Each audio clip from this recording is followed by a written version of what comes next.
You probably have really tight hips. I know I did not that long ago, and if you're anything like me, you spend a good majority of your day sitting down. And that sitting down and general hip inactivity can have devastating effects not only on your hips, but on the rest of your body. So whether you sit a lot or you don't, we're gonna run through 3 different tests that are going to determine whether your hips are currently functioning properly and you're able to get into positions that you should be able to. Follow me.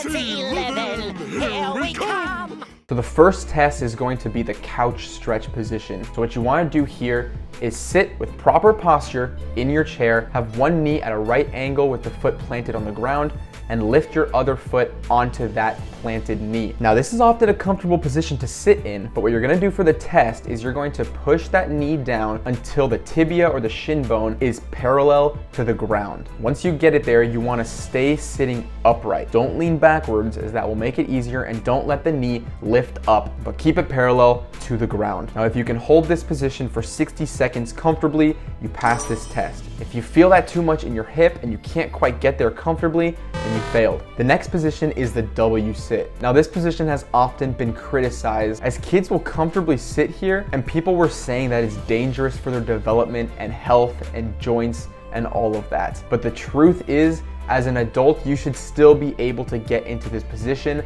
but our hips have tightened up so much that we're often not able to anymore. So here you wanna start off in the seiza position that we talked about in our ankle ability video that you can check out video. And then once you're there, you just wanna open up the hips, widen the knees and the legs out a little bit, bow out the legs so you're in that W position, and then sit your butt all the way to the ground. But be careful when you do this, as you'll most likely not be able to get your butt all the way to the ground right away.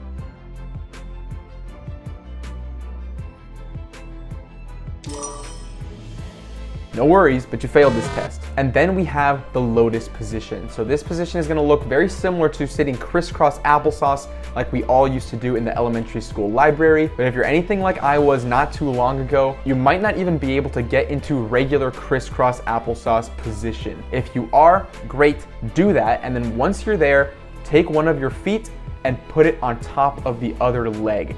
This is the lotus position and will really test your hip mobility. If you can get here and sit here comfortably for 30 seconds, then you pass this test. If you can't, then you failed. Now, as I mentioned, I was not able to get into any of these positions not that long ago. So if you weren't either, don't be discouraged. You can still fix this and transform your hip ability to prevent future injury. If you're liking this video so far, go ahead and obliterate the like button so this video can get sent out to other people like you, and we can keep on helping people restore their natural ability and functional movement. So these exercises we're gonna do are not about therapying issues. They're about restoring natural function and movement to our bodies, and ideally they're going to be exercises that you can do for the rest of your life to keep on building that foundation and maintain athletic movement in our often sedentary and stationary modern lives. Over here we like to usually stick with bodyweight compound movements, so the first one we're going to do is the L sit. Now the traditional L sit is going to have you palms on the ground, hollow body position, lifting your entire body off the ground, including your butt and your legs. Keep your legs out in front of you and hold this position for 30 seconds. If you're unable to do this, that's okay. It's quite difficult. We can regress and you can start off like this. Butt on the ground, lift just one leg up and hold for 30 seconds and then alternate to the other one. The further forward you lean, the more difficult it'll be, and the further back you lean, the easier. Once you're able to do that, you can lift the upper body off the ground once again and then lift only one leg at a time while keeping the other one still on the ground. Hold those for 30 seconds, and this will help you progress into the full L-sit hold. This will increase the strength of your hip flexors, and if you've been watching me, you probably understand by now that a lack of mobility and flexibility is usually a result of muscle weakness or even connective tissue weakness. So the L-sit will begin to really strengthen the hip flexors while also working on that hollow body position position, wrist strength, and core stability. Next, we move on to the seated good morning. Now you can do this exercise on any chair or bench, but you want to make sure that your chair is a stationary one, not one on wheels, because you don't want it sliding out from under you when you get into the lower position. So eventually, once you're ready, you can move into doing this loaded, but when you're starting, you might want to just use your body weight. You want to open up the hips and widen your stance here, and then extend your knees slightly to be more stable, and you're going to lean as far as you can, hinging only at the hips.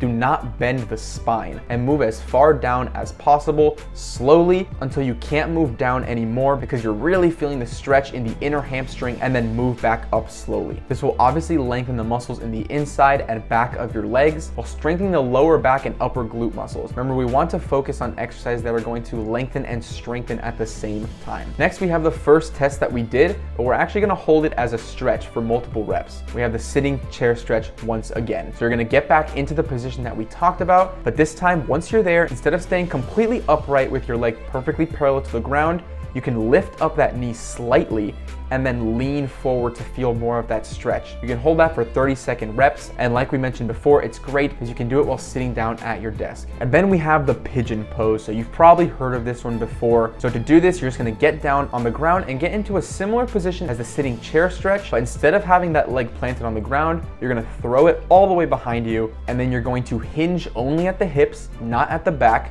because remember, what matters is not what you look like when you're doing it, but how you feel once you're done. So it doesn't matter if you can get your chest all the way to the ground if you're not doing it properly. So the goal will be to reach your chest down towards your knee, but hinging only at the hips. You can do this for reps moving in and out slowly, or you can hold for 30 seconds at a time, similar to the seated chair stretch. And this will increase the flexibility of the glute muscle that is not often stretched at all and usually underdeveloped as well, especially if we're sitting often. I would also love to give some honorable mentions here to the couch stretch, the ATG split squat, as well as the 10-minute squat, as these exercises are also going to be great for hip strength and mobility. However, I've already gone over them pretty in depth in previous videos, so if you would like to see demonstrations and explanations about those exercises, you can check out my other videos after this one. So now you have the tools that you need to transform your hip ability, but we have to remember that the body is all physiologically connected. So there's no use in isolating one individual part, but rather we need to train it